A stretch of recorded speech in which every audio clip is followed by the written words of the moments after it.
共产党统治他他觉得自己有历史的使命，他是伟大、光荣、正确。你要把自己放在一个地位上，那么其他东西你都一定要思想要大统一，国家要大统一，然后这个社会制度也要大统一。因为任何东西他就觉得你是这个反党反社会主义，所以说容不得利己。像这种东西呢，我觉得把人民的利益抛在自己的对立面，这个政权呢长久的存在，我觉得是不可能的。当然你说中共存在了好久，你看他现在还是他有机会啊，国际社会给他一种机会。中共垮台，那文革之后就垮台，基本上就到了崩溃的边缘，那是邓小平说的话。天安门之后也是到了崩溃的边缘。所以说呢，一个国际社会对中国这个政权的认识，到什么程度？这就是为什么我们要研究这个题目。这种题目呢很重要，很多老百姓受中共的欺骗，中国共产党这个集权专制之后呢，共产党固然不好，垮台之后就会混乱、军阀混战，不一定的。社会转型绝大部分是成功的。我刚才举到这个纳粹德国、军国主义的日本，那么还有像这个独裁专制的这个伊拉克，尤其是共产主义在东欧、在苏联垮台之后，那么它的转型，因为有人民的声音，它都会有这个比较良性的发展。台湾就是很好的一个例子。韩国也是很好的一个例子，老百姓的权利真正拿到手上之后，他都可以对社会转型发出自己的声音。那么我们作为一个制定国家政策的人来讲，那么这些东西呢，我觉得很重要的，尤其是像中国这个国家很大，专制的程度又那么深，如果说不做好准备的话，不仅仅是心理上的准备，政策上的准备，物质上的准备，那么这个会有很大的负面的后果。所以说这跟台湾呢也很有关系啊。在当时东德共产党垮台之后，西德就把它负责起来啊。以后北朝鲜政府垮台之后，南韩可以买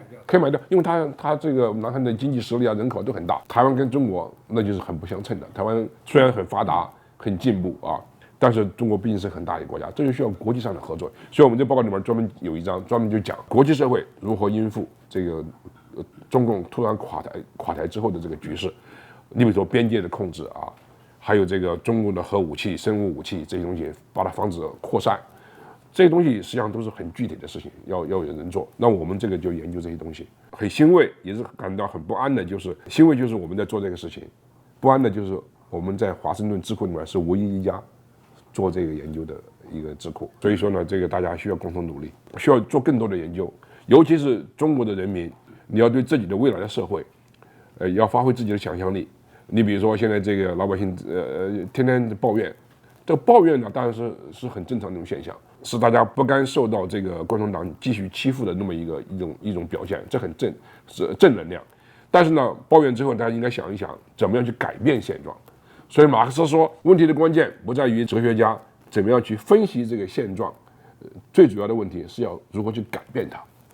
当然我们不是研究去改变它，但是要对自己的未来的这社会的设想，你的理想化的设想是做怎么样的研究。当时我刚才再次举到这个团结工会的例子，就这样的。英国的殖民统治还没有被推翻之前，美国的开国元勋对未来社会已经有一套非常非常细致的一些想法，他讲的非常多。现在讲说这个中共什么时候会垮？应该如果说照东德或者是前苏联这些共和国啊，这加盟国啊，垮的速度很快。东德它是1989年4月7号还举行盛大阅兵啊，对，就那个不到一年，就是1990年4月3号就并给西德了，不到一年啊，所以垮是非常快。那时候这个东德垮的最重要就是债台高筑，欠了一屁股债，根本就还不起，垮了一个基本的原因了。现在那个中共也是有点像，对，中共现在欠了一屁股债。除了这个之外啊，除了欠债之外啊，我觉得这个主要的问题还是一种道德的沦丧到了无以复加的地步。中共政权是一个导致中共现在公共道德严重败退的一个最根本的原因。大家没有什么公信力，互相之间没有什么信任啊，所以说这个社会公德啊，公共道德的败坏，这是非常中国社会一个很大的问题你看看啊，东德垮台。当时主导东德的一个领导人，坚实的共产主义分子，他叫 Erich Honecker。在 Honecker 的共产主义国家里面，唯一一个坚定赞同支持中国60大屠杀的领导人，戈尔巴乔夫都不表态，很多共产党人都不说话。那么 Honecker 东德领导人呢，坚决支持中共，这是东德人民起来造反的一个很大的原因。除了债台高筑之外，就说东德的领导人居然能够对中国共产党对人民的屠杀采取如此强烈的这个支持的态度，这是东德人民像莱比锡啊、像柏林这一起来造反、游行示威很大原因。那么哈内克呢，最后被这些游行示威群众赶下台。东德共产党呢，组织了新的政治局。那么新的总书记呢，叫 Kranz。这个 Kranz 呢，也是一个这个比较年轻，就像赵紫阳式的人物，但是呢，他也没有什么太多的这个招数。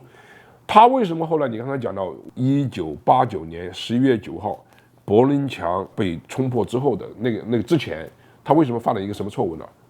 他在1989年8月份60之后1、2个月跑到中国去和李鹏、邓小平这些人握手，这又进一步激怒了东德人民的这个反抗情绪。所以说，天安门运动对导致这个东德共产党政权垮台起了非常重要的作用。当时共产党这个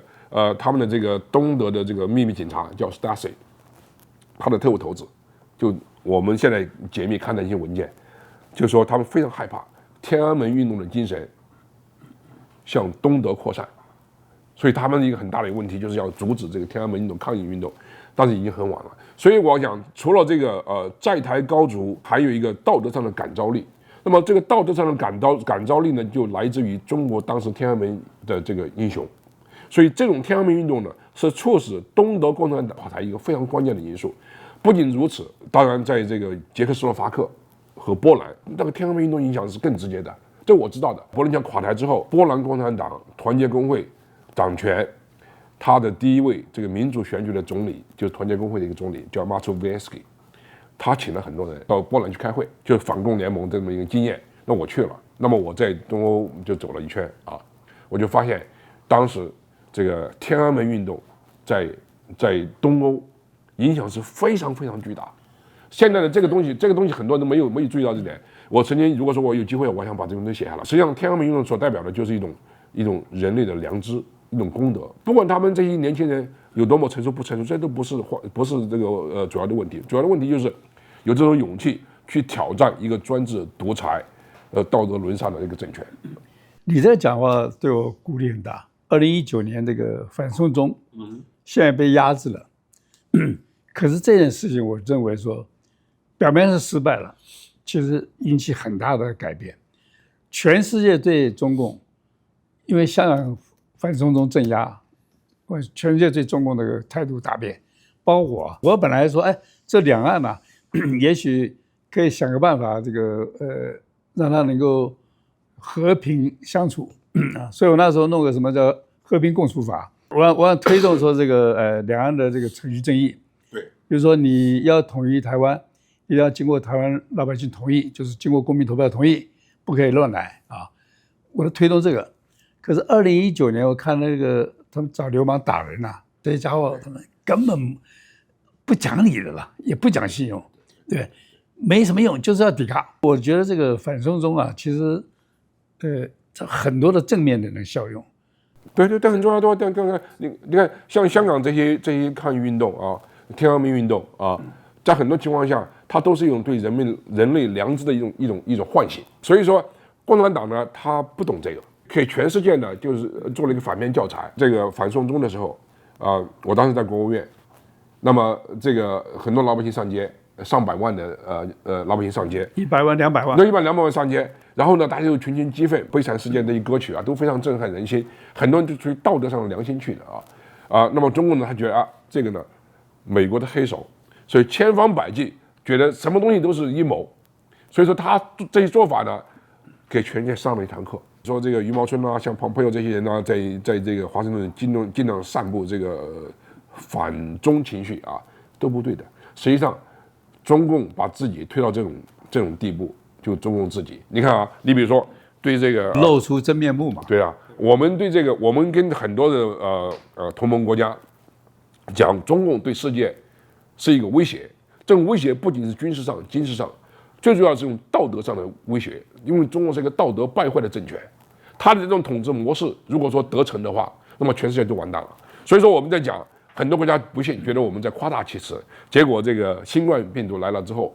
中共说这个病毒是由美国带到中国去的，而且恼羞成怒的阻止任何国家对新冠病毒的这个溯源，这样子的话，实际上对全世界都是一个非常好的一堂课。所以我们不用给他们费口舌，他们都同意我们这些观点。当然，我不是说我在鼓动这些东西，但是如果说中共有一台真正垮台的话，真正的掘魔人就是中共自己。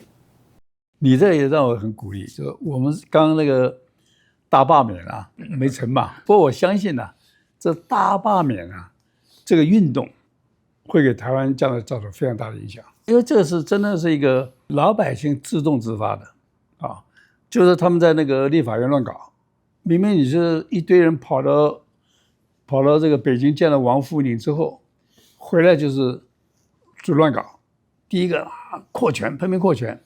扩权之后，那么宪法法庭说这个违宪，哎，我把宪法法庭给废掉啊！那老百姓看说这，大家都站出来，看就是北京给他撑腰嘛。所以这个老百姓不答应啊，跳出来，虽然失败了，不过我觉得说这股这个公民力量啊，能够发动100多万人联署啊，就是它影响不会消散的。我觉得，就像这个8·9啊，这个天安门啊，讲香港反送中，包括这个大罢免，其实将来都会，我认为都是中共垮台的一个。我觉得，只有在台湾这样的社会，像大罢免这种事情能够正常的发挥，没有暴力，各种意见充分表达，罢免的结果大家互相承认，总结经验，在中国这种社会是不可能发生这种事情的。我觉得大罢免呢不如想象，但是我觉得总的来讲，这种国家意识的唤醒，即使说像你说他这个亲共，他觉得我们不亲共啊，你把它放到一个这个防守的地位上，基本上在台湾这种民主格局里面，他想运作或者是操作。但是总的来讲，我觉得人民的力量走向民主，走向开化社会，要人民不断的去奋争。就像刚才主权在民非常重要。虽然你是很有影响的能力，你也不是搞政治的，一个非政治性的人物能够领导那么一大个运动，这是非常非常了不起的。东亚这个社会啊，几十年以来走的路是非常非常艰辛，而且是非常可观的。